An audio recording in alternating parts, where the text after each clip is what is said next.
2026년 1분기 때 IT 업계에서 거의 한 5만 명, 6만 명 정도 해고를 했잖아요. 특히 미국의 의료 시스템 문제가 있잖아요. 그래서 한번 아프면 재산을 탕진을 하게 되죠. 그거를 감당할 수 없는 상황들이 되니까 그래서 그중에 많은 사람들이 이제 노숙자가 된다는 거죠. 2026년 5월 달 현재 미국 대도시 노숙자 중에서 거의 반 이상이 50세 이상이래요. 미국 사회가 가지고 있는 어떤 시스템의 실패로 좀 봐야 된다고 저는 생각을 하고 있습니다. 여러분 안녕하세요. 오늘요 아주 귀한 분 모셨습니다. 김상조 교수님인데요. 미국 대학에서 미국 학생들을 대상으로 해서 미국 학 강의를 하셨어요. 미국 사람들보다 미국에 대해서 더 잘 아시는 김상조 교수님 모셨습니다. 어서 오십시오. 예, 안녕하세요. 교수님 처음 뵙겠습니다. 와주셔서 감사합니다. 초대해 주셔서 감사합니다. 굉장히 흥미로웠어요. 아니 한국 사람이 미국 사람들을 대상으로 해서 미국 학 강의를 한다. 저도 당황했고 예. 첫 시간에 수업 들어가니까 네. 그 미국 학생들도 당황해가지고 아직도 기억이 나는데 네. 첫 시간 강의 학기 시작하고 첫 시간 강의실을 문을 딱 열고 들어갔는데 네. 미국 학생 40명이 앉아 있더라고요. 그런데 이제 그때 그 수업명이 뭐였냐면 네. 미국 문화의 이해 수업이었거든요. 미국과 개론 수업. 미국 문화의 이해. 그러니까 네. 미국과 개론 수업이었는데 들어가니까 자기들은 당연히 이제 미국 교수님이 들어올 거라고 생각했는데 네. 어디 동양 사람 남자 같은 동양 사람이 이렇게 들어와가지고 강의를 하는데 네. 깜짝 놀라가지고 이제 어안이 벙벙한 표정이더라고요. 예. 그래서 이거 어떻게 가르쳐야 당연히 되지? 그랬을 것 같은데. 왜냐하면 그 제가 바라보는 눈은 두 개로 바라보고 있는데 저를 이제 80개. 제가 바라보는 그 80개가 이제 그 눈이 동그랗게 휘둥그레져가지고 저를 바라보는데 되게 네. 당황했던 기억이 있습니다. 네. 그래서 첫 시간은 되게 긴장을 해가지고 너무 긴장하니까 이제 그 너희 나라 문화에 관해서 네. 이번 학기 강의 계획서를 통해서 이렇게 가르치겠다라고 했는데 네. 그걸 한 그 원고를 8장을 만들어가지고 다 외워서 좀 설명해주면 되겠지라고 했는데 너무 긴장하니까 이제 다 까먹었어요. 아이고 저런. 그래서 한 10분 정도 하고 오늘은 그만하겠다라고 했는데 그리고 이제 집에 돌아가니까 너무 좌절감이 드는 거예요. 네. 이게 어떻게 해야 되지? 라고 생각을 했는데 그때 또 깨달은 게 뭐였냐면 이왕 가르치는데 내가 아무리 그 미국 문화를 가르친다고 하더라도 네. 내가 마주하고 있는 것은 미국인을 넘어선 내가 인간 대 인간으로서 만나는 게 아닌가. 네. 그래서 미국인 학생 A, B, C를 가르치는 게 아니고 내가 토마스, 수잔, 캐서린 네. 이런 학생들을 통해서 내가 바라보는 제 외국인으로서의 어떤 아웃사이더로서의 관점을 내가 공유를 해주러 가는 거고 그리고 그 학생들이 나에게 그 미국 자기 나라의 어떤 문화에 관해서 나에게 외국인인 나에게 뭔가 지식을 함께 공유를 해주는 그런 좀 하나의 어떤 장소로 만들면 되겠다라는 그런 생각을 했었거든요. 그렇게 생각하고 들어가니까 좀 마음이 편해지더라고요. 그래서 제가 근데 제 3자의 입장에서 보는 게 더 정확할 수 있죠. 그렇죠. 그래서 어떨 때는 그러더라고요. 자기들이 생각해보지 않았던 것에 대해서 제가 질문을 던지니까 왜냐하면 제가 바라보기에는 이게 왜 이렇지라는 그런 현상들이 3자적인 관점에서는 보일 때가 있잖아요. 네. 예를 들어서 지금 아주 심각해졌다는 노숙자 문제 같은 거 있잖아요. 예. 그래서 저도 궁금했어요. 네. 아니 1인당 소득이 거의 9만 달러인데 우리의 거의 3배 정도 소득이 되잖아요. 네, 그렇게 그런 사람들이 왜 이렇게 노숙자가 많지? 그 저거 전부 마약 중독자들인가? 그렇죠. 그래서 보통 일반 분들이 네. 미국의 노숙자 문제를 생각하시면은 네. 이 사람들이 알코올 중독, 네. 마약 문제 같은 그런 문제 때문에 노숙자가 된 게 아닌가라고 이렇게 생각을 하시는데 네. 그거를 좀 넘어서는 어떤 본질적인 다른 게 있습니까? 문제가 있다는 거죠. 그래서 왜 그런가요? 우리가 어떻게 만약에 우리가 생각을 해본다면은 네. 이게 그 근본적인 원인에는 냉혹한 어떤 경제적인 어떤 현실이 좀 숨어 있다는 거죠. 주변에서 그 케어를 안 하나요? 돌보지는 않습니까? 다른 가족이나 친척들이. 제일 첫 번째로 우리가 생각해 볼 수 있는 게 그 뿌리 깊은 그 주택 공급 부족이라는 그런 구조적 문제를 생각을 해봐야 되거든요. 네네. 그래서 미국의 임대료는 뉴스에도 우리가 가끔씩 이렇게 접하시게 되지만은 네. 뉴욕의 평균 임대료 그러니까 네. 방 한 칸 딸리는 아파트 평균 임대료가 우리 돈으로 거의 한 500만 원, 600만 원이 돼요. 한 달에요? 한 달 임대료가 월세가 500만 원, 600만 원. 600만 원 됩니다. 그리고 로스앤젤레스, 샌프란시스코도 그거보다는 조금 덜하지만은 네. 최소한 400에서 500만 원 정도를 내야 인간답게 살 수 있는 방 한 칸 딸린 월세를 임대를 해서 살 수가 있다는 거거든요. 그래서 그 펜실베니아 대학교 연구가 있었는데 그 네. 연구에 따르면은 지금 이렇게 임대료가 폭등한 상태잖아요. 네네. 근데 이 상태에서 만약에 월 임대료가 그 100불이 오를 때마다 네. 그 노숙자 수가 8%씩 증가를 한답니다. 그렇군요. 네, 그런데 지금 현재 그 뉴욕이나 샌프란시스코 같은 경우에는 노숙자 문제가 이렇게 심각한데도 불구하고 그러면 이렇게 생각할 수 있잖아요. 그 저렴한 주택을 공급해서 지어서 공급해주면 되지 않겠나라고 네. 하는데 그게 어렵대요. 왜 어려운가를 봤더니 이런 대도시에서는 그 진비 현상이 되게 심하다고 하더라고요. 집을 못 짓게 하나요 주변에서? 그러니까 내가 사는 곳 주변에는 가난한 사람들이 사는 어떤 그런 쉼터가 될 수 있는 그 저렴한 임대주택, 공공 임대주택 같은 거는 지으면 안 되라는 어떤 그런 반대 분위기가 아주 저 심하고 다른 거는 어떤 정책적인 문제가 있는데 네. 그 엄격한 어떤 주택 규제가 있대요. 그래서 네. 저렴한 주택을 짓는 게 거의 불가능에 가깝다라고 합니다. 그래서 지금 현재 아무리 그 예산을 투입해서 노숙자를 위한 쉼터를 지어도 네. 쉼터에서 어떤 단기간에 거주를 하고 나서 사회로 진출했던 사람이 뭐 저렴한 주택 시장에 접근을 할 수 있는 그런 기회조차 지금 열어져 있지 않는 그 심각한 상황을 지금 미국 사회가 맞닥뜨리고 있다는 거죠. 그렇군요. 주택 공급이 잘 안 돼서 그렇게 월세가 400만 원, 500만 원이면 웬만큼 벌어도 해결이 안 되겠네요. 그 정도. 네, 그렇죠. 두 번째 문제는 네. 그 팬데믹 동안에는 네. 그 정부가 그 퇴거를 금지를 시켰대요. 그래서 왜냐하면 그때 팬데믹 시절에 그 많은 사람들이 이제 실업의 상황에 맞닥뜨려졌잖아요. 그때 네. 실직을 하니까 월세를 낼 수 그러니까 없는. 임대차 계약이 끝나도 못 내보냈다는 말씀이신가요? 그러니까 임대차 계약 기간 중에 네. 월세를 낼 수 있는 능력이 안 되는 사람들, 특히나 이제 그 실직 상황이 된 사람들이 월세를 감당 못하니까 정부에서는 팬데믹 기간 동안만큼은 네. 퇴거를 시키지 말라 대신에 네. 정부에서 지원을 해주겠다. 라고 해서 지원을 해준 상황이었는데 팬데믹이 끝나니까 이제 그 지원이 중단이 되었습니다. 예. 그래서 이 지원이 끊기면서 그동안 벼랑 끝에 섰었던 많은 사람들이 한꺼번에 길거리로 이제 쏟아져 나왔습니다. 네. 그런 문제가 있고 특히 미국의 의료 시스템 문제가 있잖아요. 예. 그래서 한번 아프면은 재산을 탕진을 하게 되죠. 그래서 그 치료비 때문에 재산을 잃어서 노숙자가 된 경우가 전체 우리가 미국의 노숙자 수를 한 78만 정도 보고 있거든요. 그렇게 많습니까? 네, 그 숫자 중에서 한 20%에서 30% 정도를 차지를 한다고 합니다. 의료비 때문에 네. 거지가 된 거군요. 네. 자, 그래서 미국 노숙자 문제를 우리가 바라보면 네. 미국의 사회 안전망 시스템이 얼마나 취약한지를 우리가 알 수가 있죠. 의료비가 어느 수준이에요? 예를 들어 병원 한번 간다. 뭐 예를 들어 감기가 걸려서 한번 간다. 그러면 얼마나 내야 됩니까 요즘은? 제가 엊그제 네. 교수님 제가 엊그제 치과에 다녀왔었거든요. 치과 네. 정기 검진 때문에 갔었는데 그 스케일링 하잖아요. 그래서 제가 치과를 예를 이렇게 들어드리면 네. 스케일링 네. 그리고 레진을 2개를 했거든요. 네. 그리고 신경치료를 네. 4개를 했는데 제가 그 보험 적용까지 다 해가지고 24만 원을 냈거든요. 예. 그래서 미국에서 치과 보험이 없는 상태에서 네. 똑같은 치료를 받았을 때 네. 얼마가 나왔을까를 계산해 보니까 최대 350만 정도가 나오더라고요. 350만 원이요? 정도. 그래서 스케일링, 레진 2개, 그리고 신경치료 비용까지 해서 거의 미국에서는 싸게 하면 250만 원에서 350만 원 정도까지 똑같은 치료를 미국에서 받으면 그 정도가 나온다는 거죠. 근데 미국에는 의사가 없나요? 왜 이렇게 비싸지? 그러니까 어떻게 보면은 그 의료 체계를 바라보는 어떤 철학의 차이가 있지 않을까. 한국에는 공공의료 시스템을 통해서 국가가 국민들의 보건적인 안전을 이렇게 제공해 준다라고 하면은 미국은 그냥 시장의 손에 맡겨 둔 거잖아요. 예. 의료 자체도. 네. 그러니까 국가에서 제공해 주는 의료 시스템이 없기 때문에 네. 민간 보험을 그 미국인들은 구매를 해서 거기에서 보정해 주는 거를 의료 혜택을 받을 수밖에 없는 그런 시스템 그러니까 철학의 차이라고 그러더라고요. 그렇군요. 그럼 자영업이라든가 뭐 이런 사람들은 의료보험 없는 사람들이 많겠네요. 그래서 전체 미국 인구를 한 3억 5천만 명 정도로 보고 있는데 그 총 인구 중에서 의료보험을 갖고 있지 않은 무보험자가 거의 한 8% 정도가 된대요. 와. 그래서 거의 한 3천만 명 가까운 미국인들이 의료보험이 없는 상태로 이렇게 산다는 거죠.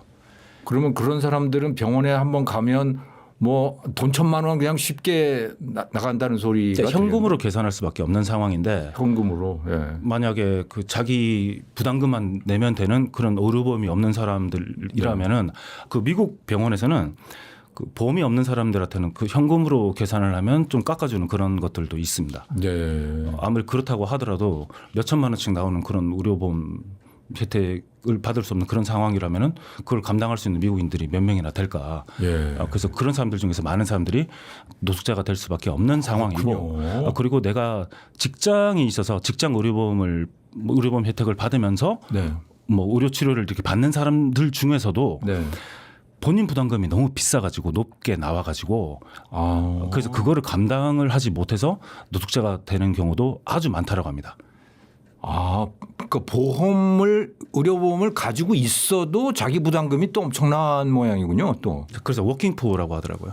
그래서 아. 내가 일을 하고 있는 사람인데도 예. 그거를 감당하실 수 있는 상황이 안 되기 때문에 네. 노숙자가 되는 경우들이 많다라고 하는데 그래서 한 그 예를 또 말씀드리면은 네. 미국에서 노숙자 문제에 가장 아픈 현장이 있거든요. 네네. 그게 바로 고령 노숙자 문제입니다.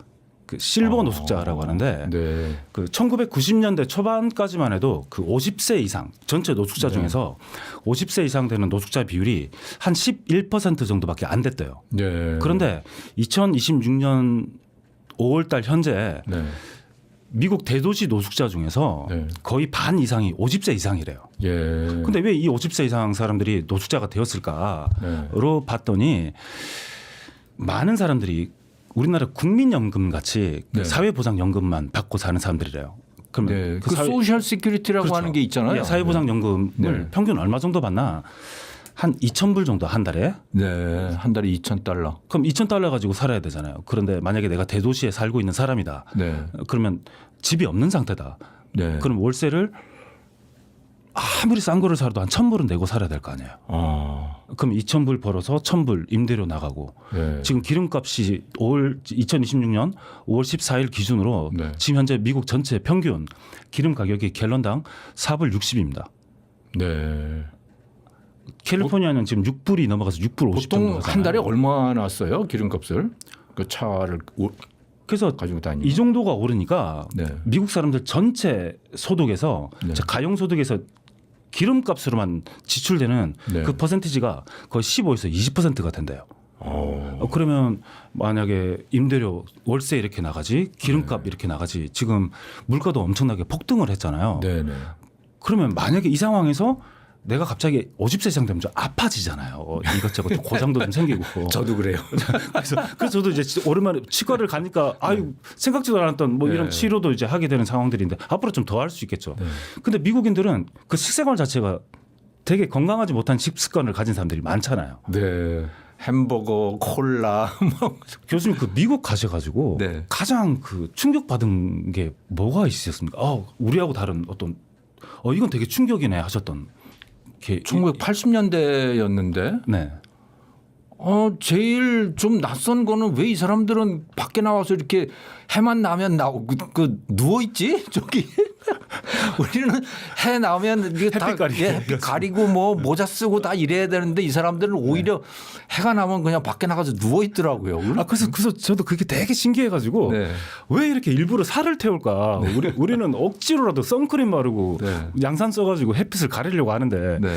그래가지고 그게 너무 궁금해가지고 거기에 대한 답을 이제 제가 그 컨텐츠로 풀어낸 알기 쉬운 미국 문화 책을 써서 제일 1장에 그거를 넣었습니다. 그래서 그 1900년대 초반부터 책 이름이 컨텐츠로 풀어낸 알기 쉬운 미국 문화. 컨텐츠로 풀어낸 알기 쉬운 미국 문화. 그 네, 컨텐츠의 제일 첫 번째가 네. 왜 미국 사람들은 이제 선텐 그 태닝이라고 하거든요. 예. 왜 태닝 이거를 이렇게 좋아할까? 네. 왜 돈을 주고 일부러 살을 태우지? 그러니까요. 왜 그런지 나 그게 정말 궁금해요. 라고 생각했었거든요. 네. 그러니까 알고 보니까 그 미국도 이제 산업혁명 이후에 이제 중산층이 만들어지기 시작하잖아요. 네. 그럼 중산층이 만들어지면은 이제 야외 활동, 자가용들이 보급되기 시작하고 네. 그 자가용을 몰고 내가 가족들을 데리고 주말에 좀 여유가 생길 때 네. 가족들과 어떤 뭐 야외에서 어떤 활동을 할 수 있는 게 내가 미국 사회에서 어느 정도 중산층 위치 이상의 이제 포함되게 되었다는 그걸 상징을 보여준다. 상징을 보여주기 시작했다고 그러더라고요. 예, 좀 그래서 살만한 집이라고 하는 살을 표시예요? 태웠다는 것은 내가 좀 살만한 사람이 좀 됐다라는 그런 상징이 됐다라고 그러더라고요. 네. 그래서 그게 하나의 문화가 돼가지고 그 백인들 사이에서도 좀 아주 그을린 색깔을 가지고 있는 백인들이 많이 있잖아요. 예, 예. 내가 좀 사는 집안 출신이라는 거죠. 아, 그렇구나. 전 그게 참 궁금했는데 그 왜 인상파 화가 중에 세잔이라고 하는 인상파 화가가 있잖아요. 그 사람 그린 그림 중에 프랑스 여자들이 그 야외에 나가서 이렇게 저 피크닉을 하는데 거기는 양산을 쓰고 있더라고요. 그러면 프랑스 사람들만 양산을 쓰고 그러면 미국 사람들은 양산을 안 썼나? 아, 근데 그 영국도 그랬습니다. 그 영국의 엘리자베스 1세 여왕 때는 네. 그때 너무 하얘지고 싶어가지고 그 납성분이 들어간 그 분 같은 거를 발라서 하얗게 보이려고 노력할 정도로 그랬었어요? 그래서 하얀 피부를 가진다는 게 그 당시에는 어떤 부의 상징이었고 그을린 피부를 가진다는 것은 뭐 농부들이 농구 노동자의 상징이었죠. 이제 그 개념이 1900년대가 넘어서면서 그게 20세기가 완전히 넘어서 이렇게 반대가 돼버린 거네요. 반대가 돼버린 거죠. 네. 그래서 그러면- 지금은 태닝 산업이 미국에서 몇십조 하는 산업이 돼버렸습니다. 아, 그래요? 네. 돈 내고 태워요? 돈 내고 일부러 태운다는 거죠. 태닝 기계가 따로 있잖아요, 이제. 그래서 교수님 그 제가 그 여쭤봤던 충격 받으셨던 그 질문을 여쭤봤던 이유가 저는 가가지고 제일 충격 받았던 것 중에 하나가 우리가 비만이라고 하면 좀 살이 좀 조금 찐 정도잖아요. 네. 그 미국에 살찐 사람은 우리가 상상할 수 없을 정도로 이렇게 비만인 사람들이 많더라는 거죠. 예. 그래서 맞아요. 그 미국 사람들이 비만율이 거의 30, 40%가 넘어가잖아요. 네. 그래서 미국 사람들 살찐 사람들 보면 어마어마하게 이제 거대하게 큽니다. 그러면 이렇게 많은 비만율을 미국 사회가 가지고 있으면은 그 중에 많은 사람들이 성인병에 걸리잖아요. 네. 그러니까 워낙 패스트푸드를 많이 먹으니까 그러면 성인병에 걸리면 관련된- 심장병, 네. 그 당뇨병, 네. 그러니까 성인병들을 걸린 사람들이 엄청나게 많아요. 네. 그러면 자, 이런 병에 걸렸을 때 의료 서비스를 받고 난 다음에 지불해야 될 비용이 얼마겠습니까? 상상도 할 수 없을 정도로 비싸겠죠. 그래 의료비도 많이 들어가겠네. 그거를 감당할 수 없는 성병 상황들이 때문에. 되니까 그래서 그 중에 많은 사람들이 이제 노숙자가 된다는 거죠. 아, 그렇군요. 네. 아, 그래서 노숙자들이 많다. 그래서 요즘- 이제 네. 그 미국에서 평생 50세 이상 되는 사람들이 노숙자가 되는 그런 비율들이 네. 그 50%가 넘어간다는 거는 이거는 이제 그 단순 복지 수준을 넘어서 가지고 네. 미국 사회가 가지고 있는 어떤 시스템의 실패로 좀 봐야 된다라고 저는 생각을 하고 있습니다. 우리나라 만약에 노숙자가 미국처럼 그렇게 있으면 거리에 그 분명히 경찰이든 뭐 어디서든 와가지고 저 억지로 끌고 가서 어디다 넣을 것 같은데 수용소 우리나라 같은데. 차상위 계층한테는 임대주택도 제공할 수 있잖아요. 예, 예. 그런데 미국은 그 주택 규제 때문에 임대주택을 건설할 수 있는 그 자체가 좀 불가능하게 돼 있기 때문에 아예 시설 자체가 없다. 그래서 그럼에도 불구하고 네. 뉴욕이나 샌프란시스코, 로스앤젤레스 같이 노숙자 문제를 많이 가지고 있는 대도시들이 네. 연간 수조 원씩 노숙자들을 지원하기 위해서 돈을 이렇게 쏟아붓고 예산이 있어요. 상당히 있네요. 예산을 그 정도로 많이 쏟아붓고 있는 상황입니다. 그런데도 노숙자가 해결이 안 되는군요. 그런데 이거는 그 터진 둑에 네. 손을 갖다 대고 지금 막으려고 발버둥 치고 있는 그런 상황밖에 안 된다는 거죠. 예. 그래서 이거를 해결하기 위해서는 뭐 당연히 주택 규제 문제도 혁파를 시키고 그리고 그 의료와 주거가 함께 맞물리는 근본적인 해결책이 나와야 되지 이게 나오지 않는다면은 결국 수조 원씩 쏟아지는 이런 예산도 네. 밑빠진 독에 물붓기가 되지 않겠나라고 하는 그런 상황이겠죠.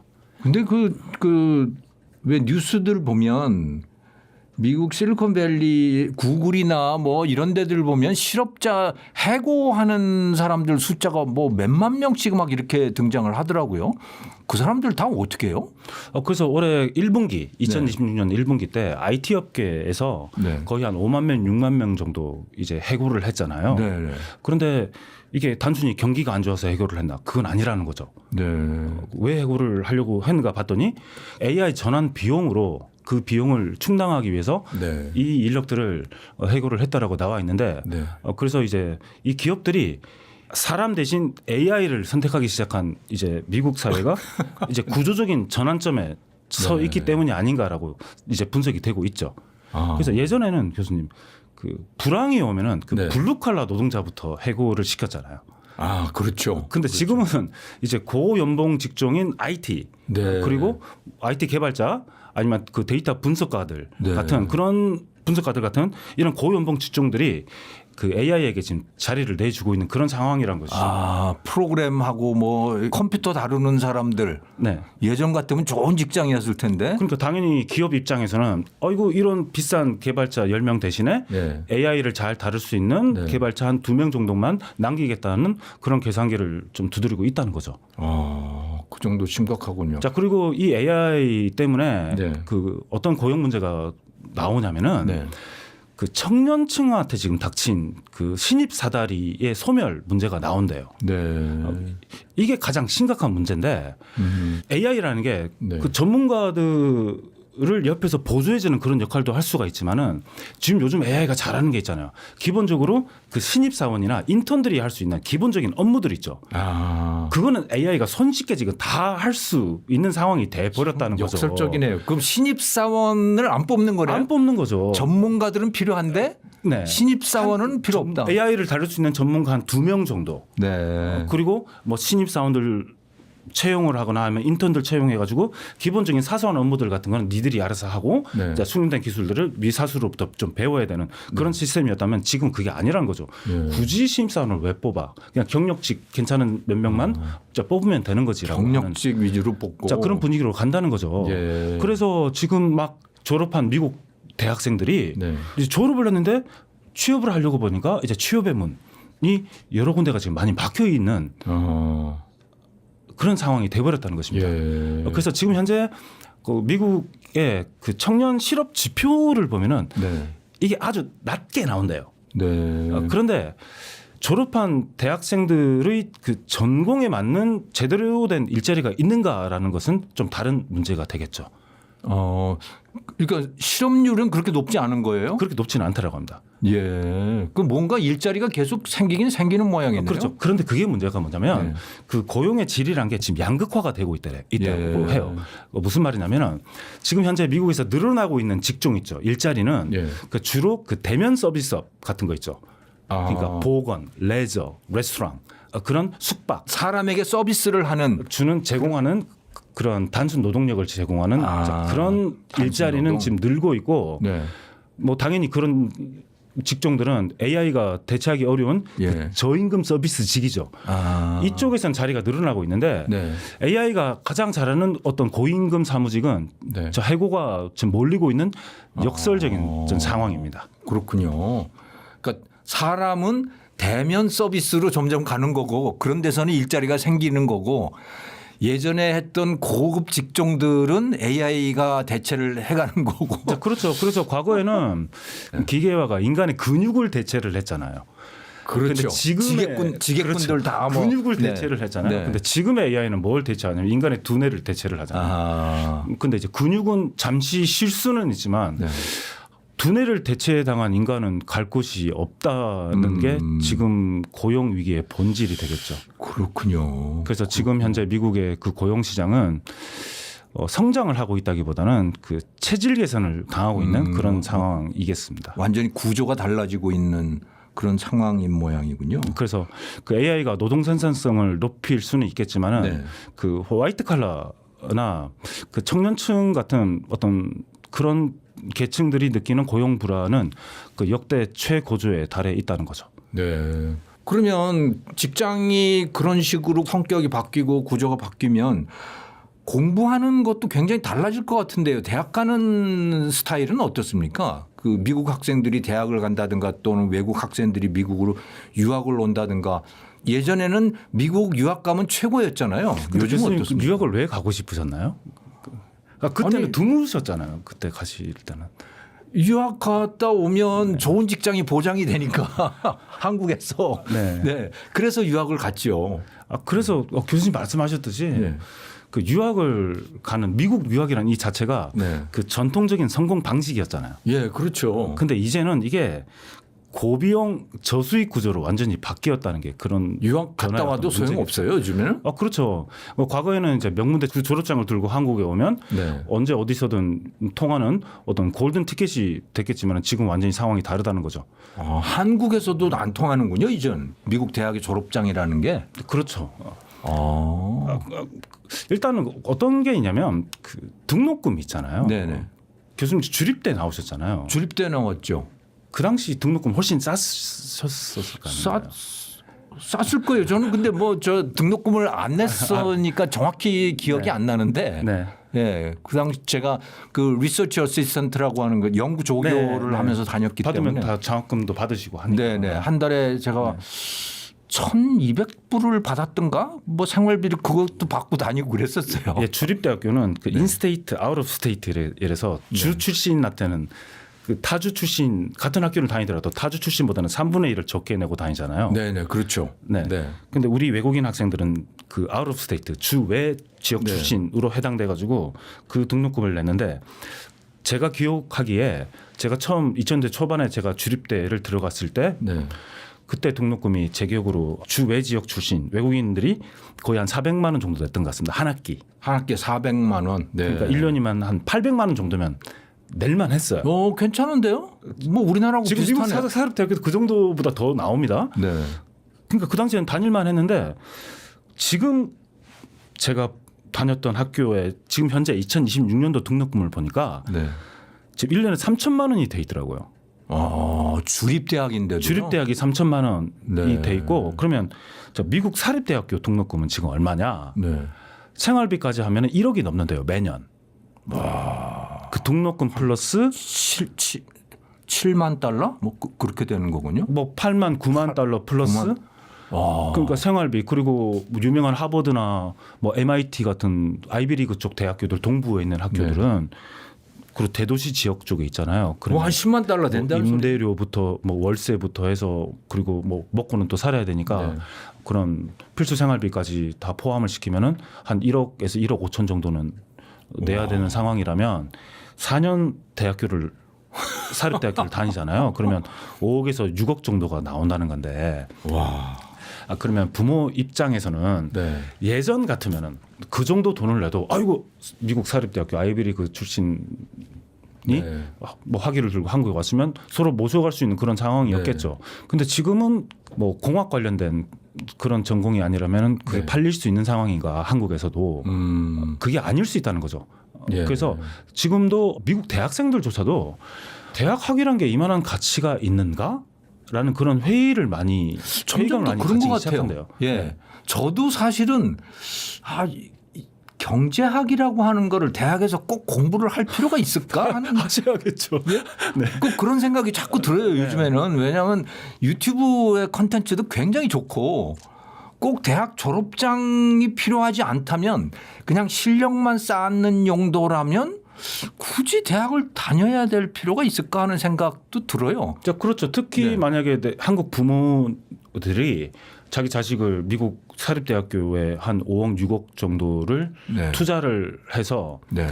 투자 대비 리턴이라는 게 예전만 할까라고 그래요. 생각을 맞아요. 했을 때 네. 뭐 ROI라는 게 네. 그 리턴이 그렇게 지금은 그렇게 매력적이지 않게 느낄 수 있다는 거겠죠. 그래서 오죽하면은 많은 부모들이 뭐 미국 사립대학교 5, 6억 쓸 돈으로 네. 삼성이나 SK 주식을 사면 내 자식의 그렇네. 미래가 더 보장이 될 가능성이 예. 더 높지 않을까. 저는 오히려 그런 생각을 해요. 대학을 보내느니 차라리 요리학원을 보내는 게 낫지 않을까? 저도 그렇게 생각합니다. 집에서 요리를 시키는 게 낫지 않을까? 네. 그러면 다 집 밥벌이 할 테고. 자기 요즘에 좋아하는 거. 예.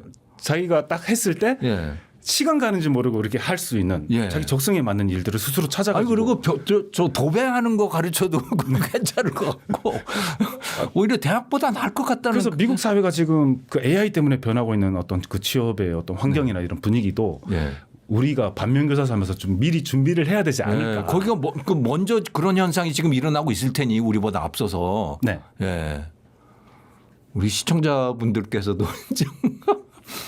그래서 그 어떤 아이들 공부시키는. 시청자분들께서는 그렇게 물어보실 수 있겠죠. 네.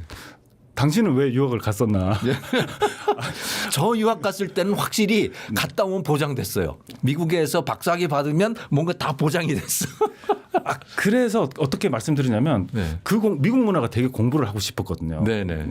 그 미국인들 만나는 게 너무 재밌는 거예요. 교수님은 언제 유학 가셨어요? 2000년 초반이니까요. 2000년 초반이요. 네. 저는 84년에 갔습니다. 딱 가니까 네. 그죠. 딱 가니까 9.11이 터진 거예요. 아, 그때군요. 2001년 그때. 그 수업 첫 시간 들어가는데 네. 갑자기 아침 뉴스 CNN 아침 뉴스를 딱 트는데 네. 뭐가 트윈 타워라는 게 뉴욕에 있는 그 예. 월드 트레이드 센터 예. 트레이드 센터 거기서 불이 연기가 막 나고 있는 그 장면이 보이는 거예요. 와, 정말 충격이었죠. 그거. 되게 충격이었죠. 그래서 그날 아침 수업을 들어갔는데 아직도 기억납니다. 네. 사회학 교수님이셨는데 미국 교수님이 아주 상기된 표정으로 들어오셔가지고 지금 미국이 테러리스트 공격을 받았다. 네. 그래서 우리가 그래도 좀 침착하게 상황을 지켜보자라고 하시면서 그런데 본인이 그 뉴스를 보고 출근을 하시는데 차를 몰고 학교로 네. 출근을 하시는데 아주 실망스러운 모습들을 목격을 했다라고 하시더라고요. 그래서 뭘 보셨나라고 하니까 아침에 그 뉴스가 나오자마자 네. 미국 각 그 동네에 있는 그 주유소들 있죠. 네. 주유소에 그 차들이 빽빽하게 기름을 넣으려고. 아, 기름 채워 넣으려고. 무슨 일이 있을까 봐. 네, 큰일 난 줄 알고 그렇게 네. 사재기를 하려고 있더래요. 그래서 그걸 보고 너무 실망을 했다라고 하시면서 네. 이런 위기 상황이 올 때마다 저렇게 패닉을 해서 좀 이성적이지 못한 행동을 하는 미국인들이 좀 있다라고 하시면서 예. 절대 그런 식으로 반응을 하면 안 되고 침착하게 우리가 반응을 하고 예. 거기에 대한 대응을 해야 된다라고 그때 그렇게 말씀을 하시더라고요. 그래서 그게 아직도 좀 기억에 많이 남습니다. 그랬군요. 교수님 유학할 때는 외국 유학생들이 어느 정도나 됐어요? 그 저는 대학에는? 캔자스 오즈의 마법사 아, 오세 마법사에 나오는 그 토네이도가 왔던 그 오즈 마법사 네. 마법사가 있던 곳에서 공부를 했거든요. 네. 근데 저희는 그 캔자스 대학교는 그 주로 특수교육 인문 쪽이 좀 강세를 보였던 학교였습니다. 그랬군요. 그래서 일리노이에서 공부를 하셨잖아요. 예, 저는 일리노이 대학이었어요. 그쪽은 공학 쪽으로도 공대가 유명했어요. 유명했습니다. 일리노이 공대 하면 유명하니까. 예, 전자공학 뭐 이런 거 최고였었죠. 그래서 그 당시에 뭐 지금도 그렇지만 저 때도 그렇지만은 뭐 공학 쪽으로 뭐 석박사를 받으면 네. 미국에서 취업할 수 있는 가능성들이 되게 높았잖아요. 네, 그렇죠. 되게 뭐 서로 높으셨잖아요. 데려가려고 그랬고 뭐 그랬으니까. 네, 그 일자리가 되게 좋았잖아요. 네, 네. 근데 저희 같은 인문 쪽은 그 당시에도 그랬지만은 지금은 거의 미국에서 취업할 수 있는 확률이 거의 제로에 가깝게 됐대요. 그렇군요. 그래서, 대학 아니면 어디 갈 데가 없는 거죠. 그래서 뭐 인문, 사회 그리고 예술 계통의 학문을 공부하러 미국에 유학을 간다라고 하면 네. 저는 지금 개인적으로 제가 찬성을 할까 싶습니다. 왜냐하면은 미국에서 그 학위를 가지고 미국에서 취업할 확률은 거의 없잖아요. 특히나 네. 요즘 트럼프 행정부의 어떤 제재 때문에 네. 그 H1 비자라고 하잖아요. 취업 비자. 네, 네. 취업 비자를 받은 것도 하늘의 별따기가 돼버렸잖아요. 아, 그렇게 돼 버렸군요. 네. 그러니까 뭐 유학생 숫자도 많이 줄었겠네요. 줄었죠. 그럼? 그래서 네. 미국에서 필요로 하는 IT 인력들, 네. 그 엔지니어들 네. 이런 걸 빼고는 저희 같은 인문 사회 계열 출신 사람들이 미국에서 취업할 수 있는 확률은 거의 제로가 됐으니까 이제 한국으로 들어갈 수밖에 없는데 네. 이제 한국의 분위기도 좀 그런 전공들을 저 스템이라고 하잖아요. 스템 계열, 예. 뭐 공학 사이언스, 계열, 공학 네. 계열을 선호를 하지 이런 계통의 어떤 전공들이 좀 취업 시장을 뚫고 들어갈 수 있는 그런 시장이 뭐 훨씬 더 좀 좋아질 리는 없다는 거죠. 그럼 한국 유학생도 많이 줄었습니까? 미국에? 줄었다기보다는 네. 전공이 어떻게 변해 있느냐. 이제 보다 더 취업이 수월할 수 있는 그런 공학 계통으로 집중이 되고 있다는 거죠. 예. 점점 인문 사회 계열 쪽 전공자들은 좀 많이 줄어들고. 아, 그렇군요. 제가 유학할 때는 그 MBA 쪽에 한국 사람들이 굉장히 많았었어요. 네. 그 상대 경영학 그다음에 파이낸스 뭐 이런 거 하는 전공하는 한국 학생들이 많았는데 요즘은 어떤지 모르겠네. 그래서 지금은 네. 그 미국 유학이 구조적으로 무너지고 있다기보다는 네. 그 선택과 집중의 시대가 된 것 같습니다. 아, 그렇군요. 공학 쪽으로 많이 간다. 그러면 그 공학도 정원이라고 하는 게 어느 정도 있을 텐데 그럼 외국 유학생이 그렇게 많아지면 미국 학생은 줄어들고 있는 건가요? 그래서 제가 2000년대 초반에 있을 때만 해도 그 공대 쪽 대학원을 보면 네. 뭐 3분의 1씩 나눠져 있더라고요. 한국 유학생 3분의 1, 중국 유학생 3분의 1, 인도 유학생 3분의 1. 그래서 미국 학생들이 대학원에 그걸 뚫고 들어가도 이 세 나라 출신들이 버티고 있으니까 경쟁하기가 상당히 힘든 상황이었는데 미국 학생은 없어요? 3분의 1, 3분의 1, 3분의 1씩이면? 그러니까 미국 대학원생들도 뽑았겠죠. 네. 완전히 없지는 않았겠죠. 네. 그런데 주류를 차지하고 있는 게 그 세 나라 출신들이 주류를 차지하고 한국, 있었죠. 중국, 인도. 네. 어. 그래서 제가 유학할 때 학교에 있는 그 대학원생 아파트에 살았거든요. 네네. 제 윗집이 인도 가족이었어요. 아. 근데 그 부인이 네. 북극 쪽 기후 관련 네. 전공을 하던 분이었는데 네. 그분한테 물어봤죠. 인도 사람들은 그 유학을 오려면 토플 점수가 몇 점 돼야 되냐고. 네. 그래서 웃으면서 뭐라고 하냐면 인도는 토플이나 그 GRE도 쳐야 되잖아요. 네, 네, 그 네, 네. 대학원을 가려면 네. 만점을 받고 유학을 가지 않으면 그게 부끄러운 거라고 그러더라고요.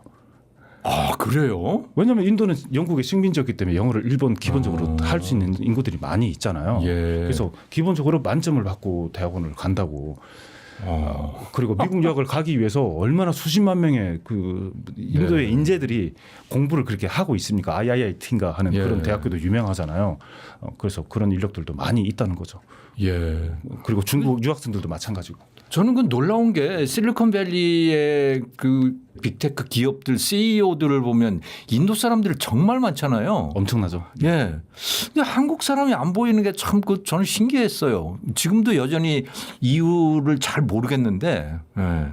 그래도 한국 출신들은 그 보이지 않는 곳에서 되게 활동들도 이제 많이 하고 있는 편이잖아요. 보이지 않는 곳에서. 그러니까 뭐 한국 이민자 부모님들도 1세대 네. 이민자들은 자식들이 좀 전문직 직업을 가지고 살기를 되게 바랐었잖아요. 네, 네. 그래서 주로 이제 의사, 변호사, 그리고 그 중에 하나 정도로 엔지니어 계통 쪽으로 그 네. 다양하게 전문직에 들어갈 수 있도록 뒷바라지를 많이 하셨죠.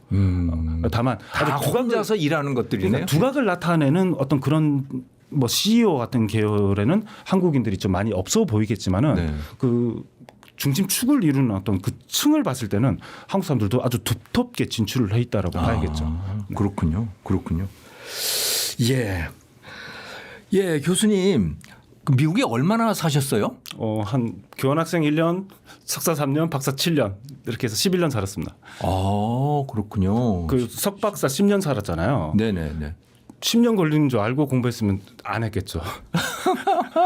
근데 그 저희가 미국학 전공이잖아요. 네네. 그래서 그 미국인들 평균이 거의 한 8.5년, 9년 걸렸으니까. 그래서 한국 유학생들은 10년마다 한 명씩 받아줬다라고 하더라고요. 네. 그럼 미국에서 강의는 얼마나 하신 거예요? 그러니까 6년 반 했습니다. 6년 반 동안 네. 강의를 하셨고요. 그러면 미국 학생들 대상으로 강의를 하신 거죠? 네. 예. 미국 주로 문화 어떤 내용들을 강의하셨어요? 미국 문화의 이해. 미국 학생들한테 미국 문화 이해. 글로벌 속의 미국. 예. 그 미국인의 정체성, 아이덴티티라고 네. 하잖아요. 뭐 그런 걸 가르쳤습니다. 뭐예요? 내용이 어떻게 돼요? 미국인의 정체성이 뭡니까? 뭐 정체성이란 게 뭐 예를 들면 네. 그 미국식 개인주의는 무엇인가? 예. 개인주의란 게 인디비주얼리즘이라고 하잖아요. 그렇죠. 그러면 한국 사람하고 미국 사람하고 어떻게 달라요? 그러니까 우리는 뭐 컬렉티비즘, 집합 공동체주의라고 하고 네. 그 미국은 개인주의의 나라라고 하잖아요. 네네. 근데 이 개인주의가 제가 이제 이해한 개인주의는 네. 그 남의 도움을 주지도 말고 받지도 말고 모든 네. 건 네 스스로 하라. 스스로의 어떤 노력을 통해서 이루면 언젠가는 신께서 축복을 해주실 것이다. 라고 하는 게 미국식 개인주의의 핵심 같은데 네. 지금은 미국 사회가 너무 파편화돼 있잖아요. 그렇습니까? 인종적으로도 파편화돼 있고 네, 네. 주거 환경도 파편화돼 있고 요즘은 또 정치적으로도 파편화돼 있잖아요. 대립하고 네. 있고. 자, 그렇기 때문에 이 개인주의란 게 뭔가 좀 이기주의에 가고 있지 않나라는 그런 느낌을 좀 받고 있죠. 예를 들어서 말씀을 좀 해줄 수 있으신가요? 그러니까 이제 나만 아는 사회 있잖아요. 네. 그래서 미국 사회에서 지금 걱정을 하고 있는 게 그 me first라고 하든가 네. 남이 아니고 내가 먼저인 그런 나라가 돼버린 사회. 네. 그러니까 그 미국 외교 정책을 보면 그렇잖아요, 교수님. 네. 예전에는 그 미국이 2차 대전 끝나고 나서 네. 뭐 그 전후 유럽도 복구해 주기 위해서 많은 노력들도 하고 함께 네. 살아가려고 많은 노력을 했잖아요. 예. 지금 미국이란 나라가 좀 먹고 사는 게 좀 힘들고 경제가 어려워지니까 네. 미국 일방주의로 좀 나가려고 하는 그렇죠. 분위기잖아요. 네, 네. 그러니까 나라 자체가 그런 분위기로 나가니까 국민들도 이제 내가 먼저인 그런 쪽으로 이렇게 나가고 있지 않나. 그 제가 그 미국에 그 유학할 때 좀 신기하기도 하고 이해가 잘 안 됐던 부분은 이 사람들은 개인주의가 강하다고 하는데 왜 그 고속도로에서 운전하다가 차에 문제가 생겨서 이제 길가에 차를 세워 놓으면 누군가가 와서 차를 세우고 도와줘요. 그렇습니다. 예. 아니 개인주의라는데 이건 뭐지? 그게 잘 이해가 안 되고 그랬는데 요즘은 상황이 좀 달라졌습니까? 좀 먹고 사는 게 더 각박해졌으니까. 어. 근데 그 미국이라는 나라가 만들어질 때 그 네. 건국의 아버지들 있잖아요. 그 미국의 헌법을 만드신 분들이 네. 이제 그때 개인주의란 개념을 처음 만드셨어요. 이제 근데 그분들이 그때 개인주의란 개념을 이렇게 만드실 때는 네. 어떤 개인을 바랬냐면은 개인이 주체가 되어서 네. 내 자아를 실현해 나간다는 것이 네. 이제 공동체의 선을 위한다는 거죠. 아하, 그게 공동체를 위한 것이다. 그렇죠. 각자가 자기 개인은 책임을 하는 공동체의 선을 위해서 네. 열심히 노력한다는 거예요. 네. 이제 근데 그 개인주의 어떤 개념이 지금 현대에 와가지고 이제 바뀌어버린 거죠. 변질돼 버린 거죠. 예. 그래서 원래 건국의 아버지들이 꿈꾸셨던 개인주의는 모든 개인은 시민으로서의 어떤 덕성을 갖추고 네. 그거를 실천함으로써 네. 그 삶이 공동체의 어떤 선에 기여를 네. 하게끔 우리가 헌법에 개인주의라는 것을 넣는다. 네. 그래서 모든 국민들은 세 가지가 있잖아요. 삶, 네. 그리고 자유, 네. 그리고 행복을 추구할 권리를 가지고 있다. 네. 그건 개인이 누릴 수 있는 당연한 권리잖아요. 네. 근데 그 권리는 공동체의 선을 위해서 우리가 누리고 사는 것이다라고 바라셨는데 그게 현대에 와서 이제 그 개인주의 개념이 많이 바뀌어 버린 것이죠. 네. 다만 교수님 방금 말씀하셨듯이 그런데 나만 아는 사회가 돼 버렸지만은 네. 누가 어려울 때 네. 도와준 도움의 손길을 네. 이렇게 내밀어주고 하는 그 나라가 미국이잖아요. 예. 또 한편 생각하면은 전 세계에서 그렇게 개인주의적인 나라이고 네. 뭐 일방주의적인 어떤 외교 정책을 펼치는 나라라고 하지만 네. 전 세계에서 기부를 제일 많이 하는 나라가 어딜까요? 미국입니다. 예. 기부를 제일 많이 해요. 예. 그거 참 역설적이에요. 그렇잖아요. 그리고 워렌 버핏이 예. 전 세계 최고 부자 중에 한 명이잖아요. 네, 네. 자기는 죽으면 다 기부하고 그냥 돌아가시겠대요. 예. 다 기부하실 거래요. 네. 아마 기부할 겁니다. 네. 그래서 미국 사람들이 어떻게 보면 그래서 그런 질문들 있죠. 네. 그런 질문들을 미국 학생들한테 한 거죠. 아. 개인주의의 나라라고 하면서도 왜 니네 나라는 미국 사람들이 보는 한국인은 어때요? 이미지 많이 좋아졌죠. 좋아졌어요? 네. 예전에는 한국 몰랐는데 한국인지 중국인지 뭐 중국 사람이냐고 물어보기도 하고 일본 사람이냐고 물어보기도 하고 그랬었는데. 그래서 그 당시만 해도 확인의 대상이었잖아요. 너 네. 중국이야, 한국이야, 어느 나라 출신이야라고 네. 했으면은 일본 사람이냐고 많이 물어봤던 것 같아요 예전에는. 지금은 한국 사람이냐라고 이렇게 물어보는 그 질문은 일종의 어떤 동경의 어떤 마음으로 물어볼 수도 있는 상황이 돼버렸다는 거죠. 한국인을 알아봐요? 알아보는 그 지점이 이제 생겼다고 그러더라고요. 아 그렇습니까? 어떻게 알아본대요? 첫 번째 지점은 그 세련된 실용주의가 돋보이는 그 스타일링에 있다라고 하더라고요. 그게 뭐죠? 중국 사람과 일본 사람하고 다른 그런 스타일링. 네. 다른 말로 하면 그 미국 현지에서도 마트나 대학교에서 네. 동양 사람 저 사람 12명 그 한국 사람이라고 느끼는 게 그 스타일링 때문에 있다라고 해요. 네. 왜냐하면 그 한국 사람들만이 가지는 어떤 옷차림 네. 그리고 관리 상태가 한국인들은 상당히 깔끔하고 잘 돼 있다라고 해요. 그래서 다른 말로 하면 누가 그러더라고요. 그래서 K 그루밍이라고 하더라고요. 그래서 옷을 잘 입는다는 소린가요? 그 화장? K 그루밍이라는 게 그렇게 화려하지 않으면서도 그 정돈된 머리 모양. 네. 우리 한국 사람들이 머리 모양 잘 정돈돼 있습니다. 한번 거울 한번 나중에 그런가요? 한번 보시고. 그런가요? 다른 나라 사람들에 비해서 우리 머리 스타일이 남성도 그렇고 여성도 그렇고 잘 정돈돼 있습니다. 옷차림도 괜찮고 네. 그리고 머리 모양. 그리고 한국적인 그 피부 같은 거는 여성 특히 한국 여성들 피부 관리를 그렇게 티나지 않으면서도 잘 한대요. 그렇군요. 그리고 최신 트렌드가 잘 반영된 패션 센스를 보고 저 사람은 한국인일 가능성이 되게 높아라고 그렇게 네. 인식을 한다라고 하더라고요. 그래서 요즘에 한국인들은 과장된 말씀을 드리는 게 아니고 네. 뭐 현지에서 그 세련됨의 대명사라고 이렇게 인식이 그래요? 되고 있다라고 합니다. 그러면 한국 스타일을 따라하려고 하는 미국인들이 꽤 생기겠네요. 그래서 예전에 그 세련됐다고 그 생각하면. 영상들에 한국인인 척하는 뭐 다른 동양인들 이렇게 이런 게 그래요? 나오잖아요. 그래서 다른 동양인들이 동양인들도 뭐 네. 중국인들도 그렇고 뭐 한국인 척하는 사람들도 있다는 게 네. 워낙 이제 한국인으로 인식되는 것이 긍정적으로 네. 어떤 본인의 모습이 전달될 수 있기 때문에 그렇게 하고 다니는 사람들도 있다는 거죠. 그리고 한국 사람들을 또 인식하는 게 그 바쁜 걸음걸이와 활기참이라고 하더라고요. 그렇죠. 바쁘긴 되게 바쁘죠. 우리는 어디 다닐 때도 교수님 네. 되게 목적 지향적으로 다니잖아요. 빨리빨리 어디 예. 빨리 가야 되면은 막 서둘러서 이렇게 예. 뭐 이렇게 가는데 한국인 특유의 빨리빨리 문화가 네. 그 걸음걸이나 행동에서도 이렇게 나타난다라고 해요. 그래서 식당에서 주문할 때 뭐 길을 걸을 때도 식당에서 우리 못 그렇잖아요. 기다리죠. 못 기다리잖아요. 그 네. 특유의 어떤 목적 지향적이고 그 네. 활기찬 에너지를 가지고 이렇게 다니다 보면 한국인들에 비해서 다른 중국인이나 일본인들은 좀 네. 느긋하게 보인대요. 네. 그래서 느긋하게 보는 다른 동양 사람들에 비해서 뭐 그런 모습들과는 상당히 좀 대비가 된다라고 해요. 그래서 외국인들한테는 한국인에게서 느껴지는 그 특유의 역동성이 네. 있다라고 이제 보여지고 네. 그리고 요즘 한국인들은 그 디지털 친화적인 사람들이라고 하잖아요. 네. 그래서 지하철이나 카페나 이런 데서 아주 뭐 가전기기나 뭐 어떤 뭐 프로그램 같은 것도 능수능란하게 이렇게 잘 다루고 있잖아요. 네. 자, 그래서 그런 것들을 통해서 아주 자연스럽게 소통을 하는 디지털 어떤 소통을 하는 한국인들의 모습을 보면서 이거는 전형적인 한국인들의 모습이야라고 인식을 한다라고 해요.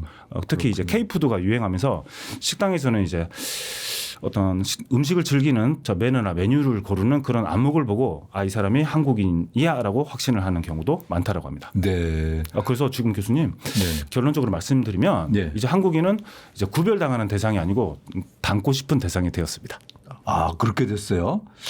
그 참 예전에는 미국 사람을 닮고 싶어 했었는데 한국인들이 이제는 그렇게 반대로 됐군요. 근데 예. 요즘 제가 그 MZ 세대, 요즘 세대들 있잖아요. 네. 세대들에 대해서 조금 되게 인상 깊게 제가 보는 거는 예전에 저희 세대 때까지만 해도 그 서양인들 특히나 미국인들 앞에서 뭔가 대화를 하거나 뭐 할 때는 네. 되게 좀 주눅드는 게 없잖아 있었거든요.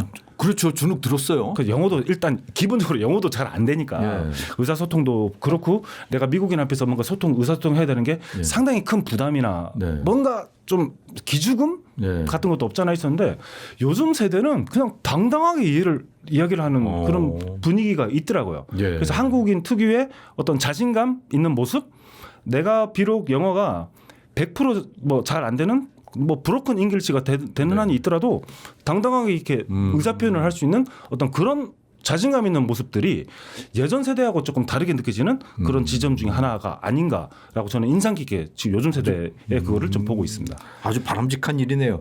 저도 요즘에 그 지하철 타고 다니다 보면 그 가끔 일본어들이 들려요. 그런데 그 사람들의 옷차림을 보면 잘 구별이 안 돼요. 예전에는 일본인들 옷차림이 구별이 됐거든요. 그래서 제가 요즘 생각하는 게 일본 사람들이 한국 사람들을 옷 입는 걸 따라하고 있나? 조금씩 따라가고 있죠. 네, 그런 느낌이 들더라고요. 구별이 잘 안 되는. 일본인들 특유의 옷차림 있잖아요. 예, 예. 왜 굳이 저렇게 입지? 그러니까 라고 하는 특유의 그런 분위기가 네. 조금은 한국적인 분위기로 요즘엔 잘 구별이 안 되더라고요. 네. 예. 그래서 저 사람들이 한국 스타일을 따라하는 모양이네. 그리고 교수님 일본인들 말씀하셨으니까 네. 중국인들도 마찬가지입니다. 하긴 중국인도 이제 잘 어떤 구별이 안 중국 되더라고요. 유학생들은 네. 처음에는 한국 학생인 줄 알았어요. 옷차림이나 머리 스타일도. 예. 그래서 어디서 왔냐라고 물어봤을 때 중국이라고 했을 때 중국인 줄 알았지. 네. 말을 그렇게 트고 있는 상황이 아니었으면 네. 당연히 저는 한국인인 줄 알았을 정도로 예. 그렇게 한국적인 분위기나 스타일로 동화된 어떤 다른 동양인들도 아주 많다는 거죠. 예. 참. 그렇다고 해서 요즘에 지금도 예전도 그렇지만 지금의 세대에도 중국 스타일을 따라간다거나 네. 일본 스타일을 따라가는 한국인들은 별로 없잖아요. 없죠. 하긴 저 중고등학교 다닐 때는 홍콩 영화들이 그렇게 유행을 해서 그래서 뭐 홍콩 디고 스타일 이러셨잖아요. 홍콩 스타일 따라하고 그랬는데 이제는 오히려 반대겠어요. 네, 그 그렇죠. 사람들이 한국 네. 스타일을 따라하고 하는. 참 시대가 많이 바뀌었네요. 뭐 그때 세대야 네. 뭐 주윤발에 뭐 이거 하면서 흉내내면서 하는 정도였지만은 네. 그렇지만 지금 세대는 전반적인 한국의 뭐 옷차림, 문화, 살아가는 방식, 네. 그리고 한국 사람들이 서로가 서로를 챙겨주면서 융화되는 그런 모습까지 네. 그 전체적인 한국 문화 그리고 사회에 대한 어떤 이해의 폭을 넓혀가는 그런 사람들이 정말 많아졌다는 거죠. 아하. 그래서 얼마나 그 소프트 파워의 힘이 네. 대단한 건지를 새삼 이렇게 우리가 이걸 통해서 느끼게 되는 거죠. 예. 저는 또 그 한국이 대단하다고 생각됐던 게 그러니까 외국 나갔다 들어올 때 인천공항 들어오면 야 정말 세계 최고다 이 공항이 대한민국 그게 출입국 시스템이라든가 뭐 건물부터 해가지고 모든 게 아마 최고인 것 같은데. 영국 런던 그 히드로 공항 가시면 네. 카트도 돈을 내고 써야 되잖아요. 그러니까요. 그렇습니까? 비쌉니까? 예, 다른 영국 나라 가본 지 카트- 오래됐네. 돈을 이렇게 내고 제가 예전에 갔을 때 카트에 돈을 내더라고요. 아, 그렇군요. 우리나라 같은 경우 당연히 내지도 않고 깨끗하고 좋잖아요. 예, 네. 그래서 우리나라만큼 뭐 방금 말씀하셨던 공항이나 지하철이나 대중교통 이렇게 깔끔하게 깨끗하고 잘 돼 있는 네. 그 심지어 지금 많은 외국인들이 한국에서 살다가 자기 나라로 돌아갔을 때 네. 한국이 제일 그리운 것 중에 하나가 지하철 안내 방송이라잖아요. 아, 그 빵빠레 소리 있고 네.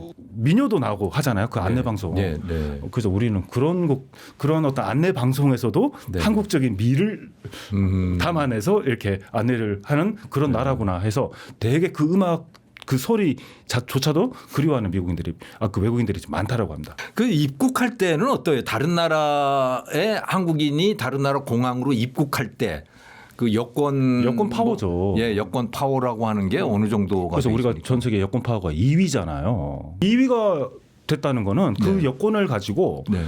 190개국을 갈 수 있다는 거잖아요. 아, 이 여권 파워가 2위라는 것은 뭘 뜻하느냐? 여권을 들고 그 나라 그 출입국 심사를 네. 받으러 갔단 말이에요. 네. 그럼 심사하는 사람이 한국 여권이야라고 네. 느낄 때 네. 어떤 식으로 인식이 되는 거냐 하면 우리나라로 들어왔을 때 자국으로 네. 들어왔을 때 한국인은 불법 체류할 가능성은 없다는 거죠. 그렇죠. 그렇지. 그리고 세계 경제 10위 네. 대국인 한국이라는 나라 네. 지금은 또 우리가 이제 수출이 전 세계 5위가 됐지 않습니까? 예, 예. 이제 뉴스 나왔잖아요. 예. 그만큼 경제력을 가지고 있는 나라의 사람이 예. 자기 나라로 들어오면 경제 이바지를 할 수 있는 사람들이기 때문에 네. 그리고 기본적으로 한국인들은 네. 자기들도 여러 가지 한국 드라마나 영화에서 네. 한국인들은 질서정연하다라고 생각하잖아요. 네. 그리고 제대로 된 민주적인 시스템을 네. 갖춘 나라에서 선진적인 어떤 삶을 살아가는 사람들이라는 인식을 일반적으로 많이 지금 하고 있기 때문에 네. 오히려 자기들이 모셔와도 부족할 정도의 국민들이 여권을 들고 들어온다는 거죠. 네. 확실히 우리나라 그 대중교통 지하철이라든가 뭐 이런 거는 정말 최고급인 것 같아요. 세계 어느 나라 가봐도 이만한 데가 없는 것 같아요. 교수님 그래서 그 아까 말씀드렸던 그 미국인 교환학생이 이번 학기 재수업 든다고 했잖아요. 네네. 이 학생이 미국 아리조나 피닉스라는 네. 대도시 있잖아요. 네. 아리조나 피닉스, 피닉스 출신이에요. 그래서 기름값이 지금 피닉스 얼마가 되냐 하니까 지금 갤런당 4불 80이 됐대요. 네. 그러니까 거의 한 작년 이맘때에 비해서 거의 한 60% 엄청나게 뛰었군요. 엄청나게 이제 많이 오른 가격이잖아요. 네. 그럼 대부분의 피닉스에 살고 있는 대도시 피닉스 살고 있는 그 중산층들은 어디에 살고 있냐 하니까 교외 지역에 살고 있대요. 예. 그러면 보통 출퇴근 거리가 얼마냐 이렇게 하니까 편도가 거의 한 평균 50km 정도 된다고 하더라고요. 와. 예. 그럼 그 기름값을 어떻게 감당하고 살 것인지 이 이 정도로 만약에 너희들처럼 예. 기름값이 오르면 우리는 자가용을 안 몰고 대중교통이라도 이용할 수 있지. 네. 그럼 피닉스라는 너희 동네에는 네. 대중교통 잘 돼 있니? 버스 안 다닌대요. 자기 동네. 버스가 없대요. 그 와. 교외 지역에서 그 대도시 도심지 쪽으로 네네. 자기들을 이동시켜 줄 수 있는 대중교통이 거의 갖춰져 있지가 않대요. 예. 그럼 자기 차 없으면 차 꼼짝 없으면 못 한다는 얘기. 못 간대요. 예. 근데 우리나라는 거기에 비해서는 대중교통 시스템이 아주 잘 갖춰져 있지 않습니까? 정말 최고죠, 뭐. 최고죠. 네. 깨끗하고요. 네. 어떤 미국인들은 되게 놀란대요. 에스컬레이터를 타고 그 지하에서 지상으로 올라올 때가 있잖아요. 지하철을 예, 타고 역에서 그 에스컬레이터에 그 손잡이 부분 있잖아요. 네. 그거를 우리 청소하시는 분들 닦고 계세요. 그렇죠. 깜짝 놀란대요. 이런 아, 그게 부분까지 소독을 하고 닦고 있다고. 아, 그거 이상한 거군요. 그거 아주 그게 그리고 너무나 당연한데. 그 지하철 화장실 있지 않습니까? 네네. 우리는 얼마나 그래도 좀 얼마나 비교적 잘 돼 있는 편이라고 느낀다는 게 뉴욕이나 유럽의 지하철 가시면 그 지하철역에 화장실이 거의 없습니다. 있다고 하더라도 예. 돈을 내고 들어간다거나 아니면 관리가 아주 부실하게 돼 있다는 거죠. 네. 그래서 한국처럼 이렇게 대중교통을 이용하는 게 얼마나 잘 돼 있는지도 외국인들이 특히 또 미국인들이 볼 때는 네. 되게 놀라는 그런 그 지점들 중에 하나라는 거죠. 예. 근데 한국인들이 참 독특한 게 많은데 그 중에 저는 이 가족주의나 이런 것도 있지만 또 한편으로 빨리빨리 하는 거 그게 한국인들의 아주 독특한 특성이라고 생각을 하는데 예전에는 그 빨리빨리 대충대충이었단 말이죠. 요즘은 상당히 많이 달라진 것 같아요. 빨리빨리 하고도 잘하는 것 같더라고요. 빨리빨리가 아닙니다. 요즘에는 그 신속 정확이죠. 예. 그래서 빨리빨리가 아니고 제 생각에는 네. 빠리빠리 같습니다. 빠릿빠릿하다. 좀 빠릿빠릿하게 하라. 예. 그러니까 신속하고 정확하게 하라. 예. 저 그런 거겠죠. 이제는 무조건 빨리 해서 예. 나중에 문제가 생기면 다시 뭔가를 좀 대충 덮어놓고 막 이러는데. 뭐 하고 이런 거였겠지만은 네. 지금은 그게 아니죠. 예. 신속하고 정확하게 신속하게 정확하게 예. 다음 단계로 넘어가고. 그런 게 미국하고 좀 다릅니까? 예를 들어 뭐 AS 전자제품 AS를 받는다든가 뭐 하는 그런 거에서 한국적인 속도의 차이가 있어요? 당연히 있죠. 네. 특히나 우리가 만약에 가전제품이 고장났지 않습니까? 네네. 네. 그러면 우리는 삼성 서비스 센터가 우리 집 앞 근처에 있잖아요. 네. 아니면 지하철 몇 정거장만 타고 가면 뭐 어디 서비스 센터나 가면 정비 받을 수 있고 하지만은 네. 저 미국에서 내가 쓰고 있던 노트북이 고장났다. 네. 이러면은 일주일, 2주일 걸리는 게 보통이죠. 왜냐하면 그 배송 시스템이 네. 우리나라는 오늘 주문하면 그 다음날 새벽, 그 다음날 오는 게 당연하다는 식으로 예. 거의 그렇게 인식될 정도로 그렇게 우리는 물류 시스템이 잘 갖춰져 있습니다. 그래서 한 물류 시스템이 주변에 있는 수십만 명을 담당하는 시스템이잖아요. 책임질 수 있는 그런 시스템으로 우리나라는 고밀도 아주 고효율로 잘 갖춰져 있지만은 자 미국은 아주 저밀도죠. 쫙 퍼져서 살죠. 저밀도 분산식으로 돼 있기 때문에 그리고 아주 퍼져 있고 그래서 제가 있을 때만 해도 주문을 해서 물건을 인터넷으로 어떤 주문을 하면 제가 미국 중부에 있는 캔자스에 살았잖아요. 만약에 그 회사가 뉴욕이나 캘리포니아 같은 동부나 서부에 있는 회사다. 이러면 기본적으로 한 5일 걸렸습니다. 일반 배송. 지리적 거리 자체가 엄청 멀고. 왜냐하면 제가 살았던 캔자스 주 하나가 남한 크기하고 똑같으니까요. 그러니까 미국이 얼마나 큰 나라입니까? 예, 그렇죠. 네. 그러면 미국도 다음 날 이 길 그 다음 날 배송해주는 시스템이 있죠. 그 프리미엄 서비스인데 익스프레스 서비스. 돈을 더 내라는 거죠. 그럼 비행기로 옵니까? 비행기로 오죠. 그래서 익스프레스나 뭐 프리미엄 서비스라고 해가지고 비쌀 수밖에 없겠네요. 아주 비쌀 수밖에 없죠. 예. 그렇다면 우리는 일반 배송이 우리 상식으로는 한국은 그 다음 날 배달되는 그런 시스템으로 돼 있기 때문에 그만큼 우리나라 시스템은 물류 시스템도 우리는 잘 갖춰져 있는 거겠죠. 다만 그렇다고 해서 뭐 미국의 물류 시스템이 잘 안 갖춰져 있다는 것은 아니겠죠. 왜냐하면 그 워낙 땅이 넓고 어떤 그 인구 밀도가 상당히 낮은 지역이기 때문에 그래서 어떻게 보면 대중교통 시스템을 갖추기도 되게 힘들어요. 인프라 구축도 돈이 많이 들고 그리고 수지 타산도 안 맞대요. 왜냐하면 여기 태워서 우리는 뭐 지하철에 막 강남역 막 빼곡빼곡 하잖아요. 그래서 많이 태워서 이렇게 어떤 운임비를 통해서 어떤 시설비나 유지비나 이런 거를 뭐 메꿀 수 있는 그런 시스템을 갖춰져 있다면 미국은 그게 안 돼요. 이번엔 그 미국 의료 시스템에 대해서 좀 여쭤보고 싶어요. 그 한국 교포들도 미국에 살다가 나이 많아지면 다시 귀국한다고 한국에서 병원 다닌다고 뭐 그런 분들이 꽤 많던데 어느 정도입니까? 미국의 그 의료비 또 병원 가는 어려움 같은 거 어느 정도 심각하길래 그런 케이스들이 나오죠? 평균적으로 미국 중산층 가정에서 뭐 들고 있는 의료보험은 그 직장보험. 내가 만약에 직장을 가지고 있으면 직장보험을 들겠죠. 그래서 기업에서 근무하고 있는 기업에서도 좀 지원을 해줘서 직장보험을 들면 그 직장보험을 통해서 내가 그 회사에서 근무를 하고 있기 때문에 직장보험을 받는다면 그 직장보험을 통해서 나뿐만 아니라 내 가족까지 그 네. 보장을 받잖아요. 네. 근데 직장보험을 들더라도 그 한 달 평균 나가는 의료비가 네. 한 150만 원 정도가 된다라고 하더라고요. 예. 의료비로만 나가는 돈이 한 150만 원 되는데 요즘 IT 인력 8만 명 해고됐다고 했잖아요. 네. 네. 그럼 갑자기 실업 상태가 됐잖아요. 보험이 없는 상태가 되겠죠. 무보험 상태가 되겠죠. 무보험 상태가 되겠군요. 그러면 만약에 직장 보험이 아니면 일반 보험을 들어야 되는데 일반 보험은 훨씬 더 비쌉니다. 예. 그럼 지출되는 금액들이 직장 보험 대비 훨씬 지출하는 의료비가 많아지겠죠. 예. 보장도 조금 약간 덜한 편이라고 인식이 되고 있고 네. 그럼 너무 비싸니까 많은 미국인들이 아예 보험이 없는 상태로 살겠다라고 선택을 한다는 거죠. 예. 너무 비싸기 때문에 그 비율이 거의 한 8% 전체 인구에서 8%가 된다는 거죠. 아, 전체 인구의 8% 그럼 3억 5천만 명이면 한 3천만 명. 3천만 명 정도가 보험이 없는 무보험 상태로 산다는 무보험 상태로 산다. 그러면 아프면 병원에 간다. 예를 들어 뭐 암이 걸렸다. 그러면 어느 정도가 나오는 몇 거예요? 억 나오겠죠. 몇 억 나옵니까? 무보험 상태에서 네. 맹장 수술 받지 않습니까? 예, 간단한 맹장 수술이 한 3천에서 5천만 원까지 든다라고 해요. 와, 맹장 수술 한 번이요? 무보험 상태에서 만약 무보험 보험이 없는 상태에서 받는다면은 네. 맹장 수술 하나도 뭐 그 정도가 들고 그리고 관절 같은 거 있잖아요. 연세 드시면 네, 네. 이제 그 관절도 약간 네. 수술을 하는데 관절도 한 800만 원 정도 된다고 하더라고요. 800. 그래서 한 1,000만 원 정도. 요즘 인공관절을 하고 그러니까 인공관절. 네. 그런 네. 분들 많던데.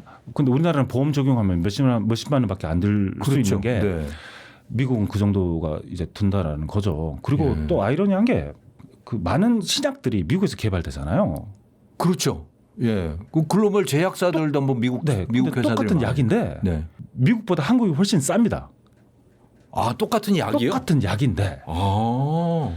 그 왜 싼가 봤더니 네. 우리나라는 그 당연 지정제라고 하잖아요. 예. 그래서 국가 그러니까 모든 병원이 그 건강보험 환자를 의무적으로 받아야 되고 네. 당연 지정제라는 게 그리고 가격을 이제 국가가 정하죠. 수가제, 의료 수가제라고 해가지고 그 가격을 그렇죠. 국가가 약값을 국가가 정하죠. 정할 수 있죠. 네, 네. 협상을 하니까. 네. 그래서 국가라는 거대한 구매자가 가격 협상권을 쥐고 있기 때문에 낮은 가격으로 표준화된 진료를 국민들이 받을 수 있게끔 시스템이 갖춰져 있어요. 아, 똑같은 미국 약인데 미국에서 더 비싸다. 한국이 비싸죠. 훨씬 싸다. 왜 더 비싼가? 미국은 민간보험 중심으로 돼 있지 않습니까? 네. 그래서 의료가 철저히 이제 시장 논리로 돌아갑니다. 그러니까 공급자가 알아서 가격을 그냥 매기는 거군요. 그렇죠. 네. 그래서 그리고 또 뭐가 문제냐면 그 병원과 보험사가 개별적으로 가격을 협상합니다. 그래서 내 진료비가 병원에서 내가 수술비, 뭐 입원비, 뭐 치료받았던 어떤 전체 비용이 한 3천만 원이 나왔습니다. 네네. 그러면 그 청구를 병원에서 나한테 하는 게 아니고 환자한테 네. 한 달쯤 걸려서 보험회사로 청구를 해요. 네. 그럼 그 보험회사가 이 사람이 가입한 보험에서 보장되는 범위가 이 정도니까 이것까지는 커버가 되고 이거는 안 되니까 3천만 원 청구받았으면 2,500만 원 정도는 보험회사에서 책임을 져야 되겠네요. 네. 그래서 병원에서 부른 값은 3천만 원. 네. 보험회사에서는 2,500만 원 정도까지만 우리가 책임질 수 있다. 협상하자. 네. 3천만 원은 비싼 것 같아. 2,500만 원? 그러면 한 2,100만 원 선에서 우리가 합의 할 수 있을까? 라고 협상을 한대요. 우리나라 그 자동차 보험 마냥 뭐 거의 그런 수준인가 보군요. 협상을 한다고 그러더라고요. 네. 그래서 협상을 하기 때문에 네. 제일 처음에는 병원도 제일 비싼 값을 부르겠죠. 아. 이 환자 한 2천만 원밖에 안 나왔지만 일단은 5천만 원 나왔습니다. 부른다면 네. 예를 들어서 예. 그럼 보험회사도 너무 비싼 것 같아. 일단 우리는 한 2천만 원 정도에서 한번 시작을 해보겠다라고 네. 협상을 해서 그것 때문에 따르는 그 전체 미국인들이 지출하는 그 의료비에서 이런 불필요한 행정 비용 있잖아요. 네네. 병원에서 청구하고 심사하고 다시 뭐 네. 이런저런 걸 하는 그 행정 비용이 거의 한 20% 15에서 20%가 든대요. 네. 그래서 이 행정 비용이 의료비를 부추기는 하나의 어떤 큰 요인 중에 하나라고 그런 것도 또 얘기를 있군요. 하더라고요. 네. 그래서 제가 처음에 미국에 갔는데 유학생으로 갔는데 뭔가 진찰을 하나 받을 부분이 있어가지고 병원을 처음으로 가봤습니다. 예. 우리는 의무적으로 학생보험 들어야 되죠. 유학생들은 네. 의무적으로 학생보험을 들어야 되거든요. 그래서 그 보험을 들고 진료를 받았는데 그냥 집에 가래요. 그래서 저는 네. 그게 이게 무료인가 공짜인가? 분명히 공짜가 아니라고 예. 알고 있는데 라고 생각했는데 한참 내가 언제 병원을 갔다 왔나라고 생각할 한 달이나 한 달 반쯤 네. 한 달 보름 지나가지고 얼마 나왔습니다. 청구서가 날라갔더라고요.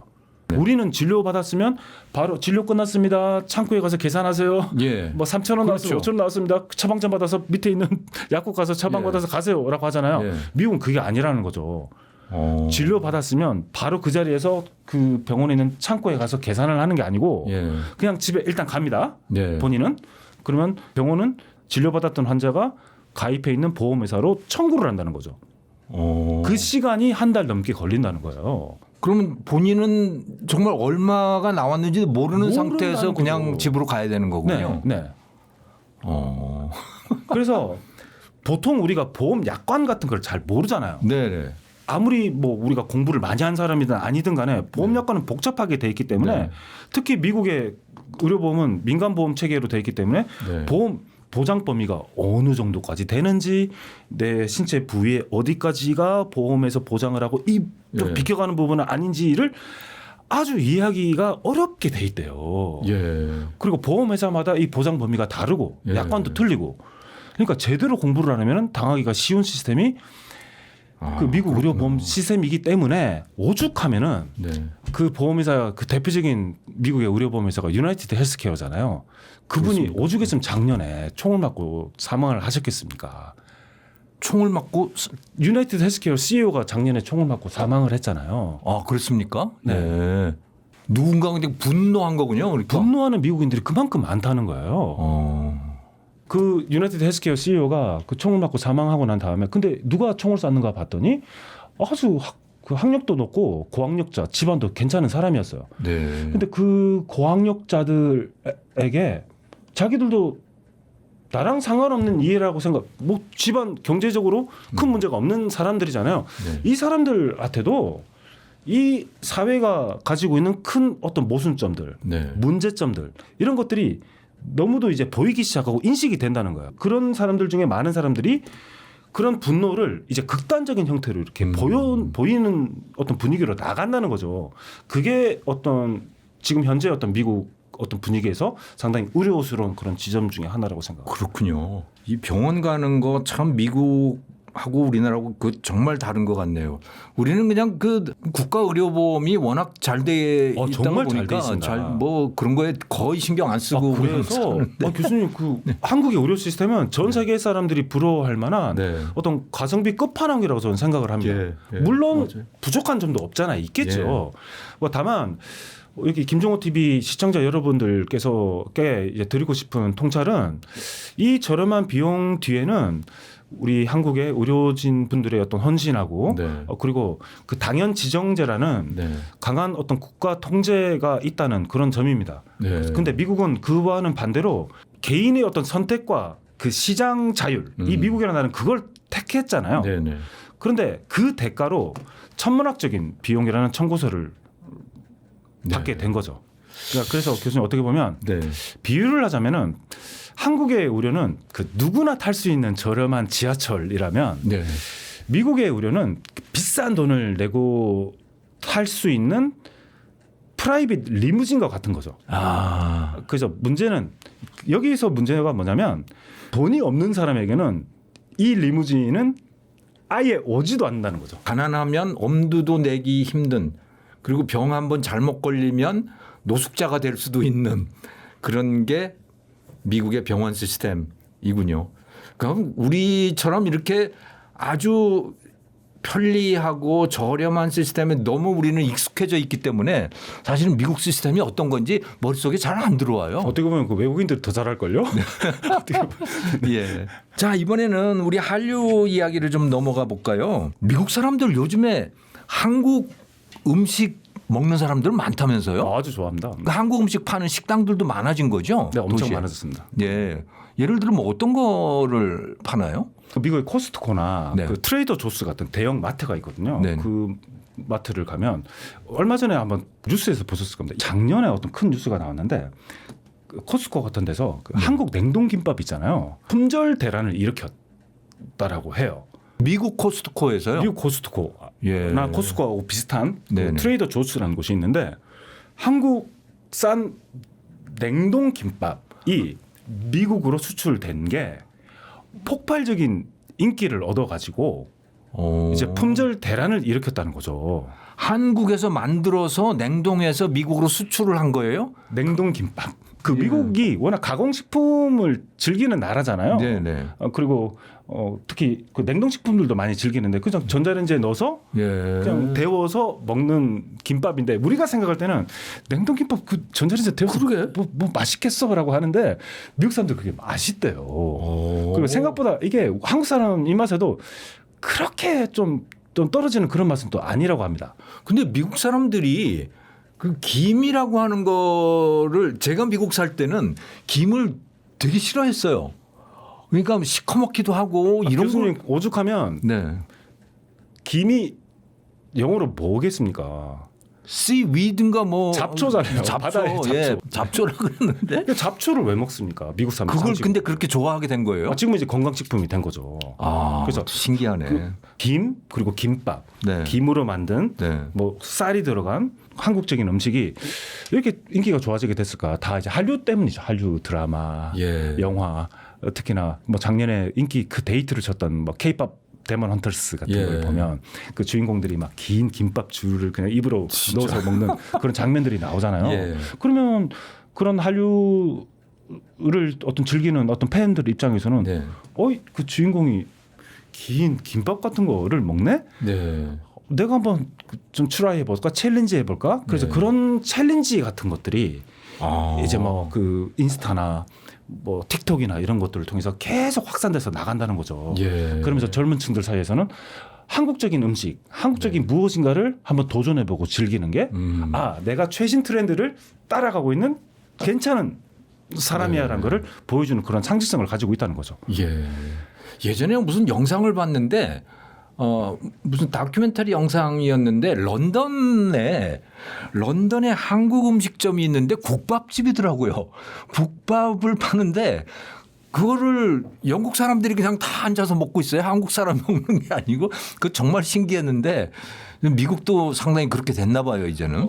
교수님 근데 그 영국이 어떻게 네. 보면 좀 게르만 계통이잖아요. 그래서 게르만 계통 사람들이 그 돼지 창자 같은 것들도 잘 먹고 네. 돼지고기도 되게 즐긴대요. 아. 그래서 영국 사람들이 생각보다 네. 한국 와가지고 한국 순대국밥을 그렇게 잘 먹어요. 그렇습니까? 그 야미 하면서 먹습니다. 예. 맛있다고? 아, 맞아요. 그 영국 사람들이 다 게르만 계통이에요. 맞아요. 그렇죠. 네. 10세기쯤 네. 게르만에서 그래서 왔죠. 이 사람들은 뭘 다 잡아가지고 약탈해서 다 먹어서 즐겨서 그런지 모르겠는데 예. 그 특히나 어떤 한국 사람도 어떻게 보면 약간 돼지 향 때문에 거부감을 일으킬 수 있는 사람도 있는 그 음식을 네. 즐기는 사람들이 꽤 많다는 거죠. 네. 그런데 미국 사람은 기본적으로 영국 사람이니까 영국에서 넘어갔으니까 그것도 비슷하겠네. 그리고 오죽하면 코스트코가 네. 미국 코스트코가 네. 메이드 인 코리아가 너무 좋으니까 인기를 끄니까 네. 김치 주문을 그렇게 했다잖아요.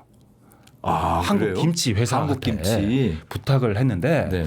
최대한 만들 수 있는 수출할 수 있는 분량을 최대한 많이 만들어서 미국 코스트코에 납품을 해달라. 예. 다만 조건이 있다. 재료는 전부 다 메이드 인 코리아로. 그게 뭐 어떤 재료는 중국산 뭐 그 원산지 표기를 하잖아요. 예, 예. 한국산 김치이면 모든 재료도 한국에서 나온 걸로 그래야 프리미엄 가격을 붙여서 팔 수 있잖아요. 그거를 자랑하는 모양이군요. 이건 다 근데 한국산 그거를 재료다. 프리미엄을 주고서라도 그 돈을 많이 더 내고서라도 그거를 사가는 수요층이 아주 탄탄하게 있다는 거죠 지금은. 그 신기하네. 영화나 또 그 K-팝이나 이런 것 때문에 이렇게 된 겁니까? 함께 시너지를 일으키고 나간다는 거죠. 예. 그래서 드라마나 어떤 영화나 이런 거를 통해서 뭔가 한국적인 것들, 네. 음식 이런 것들을 다양하게 접하게 되잖아요. 네네. 그랬던 게 이제 시너지 효과를 다 발휘를 하겠죠. 예. 예전 같으면은 뭐 한국식 가전 제품 이러면 네. 제가 처음에 20년대 초반에 2000년대 초반에 갔을 때 삼성 제품 적구석지에 있었잖아요. LG 제품 잘 알지도 못하고 뭐 제가 미국 유학할 때는 비교 불가. 비교 불가. 그러니까 소니 19인치 TV 하면 소니 트윈트론이라고 하는 게 $370였는데 저 구석장이에 삼성이 있었는데 그게 $100였어요. 그런데도 안 팔렸거든. 제가 갔을 때도 네. 적구석지에 있는 거예요. 우리나라 삼성이나 LG는 어느 세월에 노력을 해서 저 소니라는 거대한 저 글로벌 기업을 저 브랜드를 따라잡을까? 네. 그게 가능할까? 저는 회의적이었거든요. 예. 워낙 그때는 소니의 위세가 대단했으니까요. 네. 그런데 그걸 따라잡았잖아요. 그러니까 이제 소니는 어디 간지 없어요. 없습니다. 예, 소니는 카메라나 팔고 뭐 요즘 요즘 그러지. 파나소닉은 어디 있습니까? 샤프는 어디 있습니까? 그러게요. 없잖아요. 하나도 없어요. 근데 지금 어떤 가전 어떤 양판점을 가더라도 미국에 딱 앞에 들어가자마자 앞자리에 진열되어 있는 거는 삼성 아니면 LG잖아요. 그렇죠. 냉장고 세탁기 같은 백색 가전도 마찬가지고 그거를 한국 사람들이 다 프리미엄으로 점령을 하고 있다는 거죠. 미국도 그렇군요. 얼마나 대단합니까? 네. 전 그날이 올지는 전 상상도 못했습니다. 상상이 믿어지지 않아요. 여전히. 소니는 하나의 제국이었잖아요. 제국. 네. 아침에 일어나면은 뭐 소니 알람 시계를 틀고 그리고 소니 뭐 카세트나 뭐 CD 플레이어를 통해서 음악을 듣고 네. 소니 노트북을 사용하고 가전제품 소니 그럼요. 사진기로 사진을 네. 찍고 모든 게 소니라고 했잖아요. 그렇었죠. 네. 근데 그 소니는 지금 어디로 가 있나요? 지금 그러니까 말이에요. 진짜 격세지감을 느낀다는 거죠. 그래서 네. 전체적인 어떤 그 한국이라는 국가 브랜드, 네. 국가 브랜드에 대한 긍정적인 인식이 네. 메이드 인 코리아에 대한 인식을 함께 끌어주고 이렇게 함께 가고 있다는 거겠죠. 네. 미국 사람들 중에 한국어 배우고 싶어 하는 사람들이 좀 있습니까? 엄청나게 많죠. 아, 많습니까? 그래서 예를 들면 네. 미국 대학교 내에서 네. 이제 한국어라는 게 네. 그리고 한국 학이라는 게 네. 이제 주류 학문으로 도약을 했다라고 합니다. 그 미국 그 현대 언어 학회가 조사를 했는데 네. 그 조사 자료에 따르면은 그 지난 10년 사이에 네. 그 한국어 수강생들 숫자가 거의 78%나 늘었대요. 근데 오. 예전에 미국 네. 대학교에서 네. 한국어 수강하는 사람들 보면은 주로 한국 2세들 교포들이 주로 수강생이었다면 예. 지금은 거의 수강생의 80% 정도가 그 비한인이라고 해요. 그렇군요. 그래서 왜 이렇게 많은가 봤더니 네. 한국어를 안다는 것은 네. 아시아 최신 트렌드를 이해할 수 네. 있는 사람이란 걸 보여주는 거기 때문에 예. 그렇게 그 정도로 한국어에 대한 수요가 대학교 내에서도 이렇게 많이 증가를 해왔다라고 합니다. 예. 그리고 그 듀오링고라고 아십니까? 그 외국어를 배우는 그 앱 예, 같은 게 있어요. AI 무슨 그 저 외국어 교육 프로그램인 것 같은데. 유명한 그 프로그램이잖아요. 네, 듀오링고. 네. 한국어가 외국어 학습 언어 중에서 네. 전 세계 언어 중에 7위를 하고 있대요. 아, 그래요? 네. 근데 영어권 사용자들 사이에서는 네. 한국어가 어느 정도 인기냐면 힌두어 네. 그리고 일본어를 제치고 6위가 됐다라고 합니다. 그 영어권 국가에서 네. 한국어가 인기를 차지하는 순위가 거의 6위란 네. 게 될 정도로 그 정도로 인기를 지금 많이 얻고 있는데 또 왜 그런가 봤더니 이 사람들이 그 한류를 접하고 난 다음에 그 K-팝 안에 들어가 있는 가사를 네. 이해도 하고 싶고 한국 영화 드라마에 한국 의미가 영화를 보고 뭔지 싶은가. 네. 이제 스스로 배우고 싶다는 거죠. 네. 저게 무엇을 뜻했을까? 네. 저 말이 갖고 있는 언어적인 뉘앙스는 뭐지? 네. 그걸 제대로 알고 싶으니까. 자, 그거를 배우려고 하는 숫자가 네. 이제 많이 늘어났다는 거죠. 예. 그래서 이 정도로 이렇게 늘어났다는 게 또 다른 측면에서는 이렇게 한국어를 잘하면 취업이나 비즈니스 시장에서 진출하기가 훨씬 수월하다는 거죠. 아, 그래요? 한국어를 한다는 게 상당한 이점인 모양이네요. 예를 취업할 들면 때? 그 네. 베트남 있죠, 교수님. 네. 베트남에서 일반 취업해서 신입 직원이 받는 연봉이 예를 들어서 한 40만 원 정도가 된다면 네. 한국어를 능통하게 네. 하는 사람이다라고 하면 거의 3배로 뛴대요, 월급이. 그래요? 뭐 한국하고 비즈니스 하기가 쉬워져서 그런 거. 쉬워지고 그리고 베트남에 진출해 있는 우리나라 대기업들도 많이 있지 예, 않습니까? 그렇죠. 삼성전자나 뭐 네. 이런 데 크죠. 그러니까 거기서 뭐 한국어에 대한 내가 뭐 지식이나 배경이나 네. 언어가 잘 갖춰져 있으면은 네. 훨씬 임금을 받을 수 있고 그 취업할 수 있는 기회들이 많아지겠죠. 예. 그 미국도 마찬가지겠죠. 왜냐하면 지금 뭐 심지어 한화 같은 경우는 그 필리 조선사 같은 거 진출해 있잖아요. 그렇죠. 그리고 미국 남부 그 유명한 미국 인종차별의 상징이었던 미국 남부에 네. 지금 현대자동차, 기아자동차 진출해 있지 않습니까? 네. 그 미국 남부 사람들이 신기해했다고 그러더라고 처음에. 그래요? 네. 왜냐하면 기아 자동차가 미국 그 조지아주 네. 그 웨스트 포인트에 진출해 있잖아요. 네. 처음에 들어갔을 때 오죽하면 그쪽 지역이 예전에는 그 종이 산업 네. 정도 있다가 아니면 목화 산업 정도 있다가 다 폐쇄돼 가지고 거기는 그냥 뭐 농사 짓는 데 아니에요? 네. 농사 짓는 데 아니에요? 남부주들?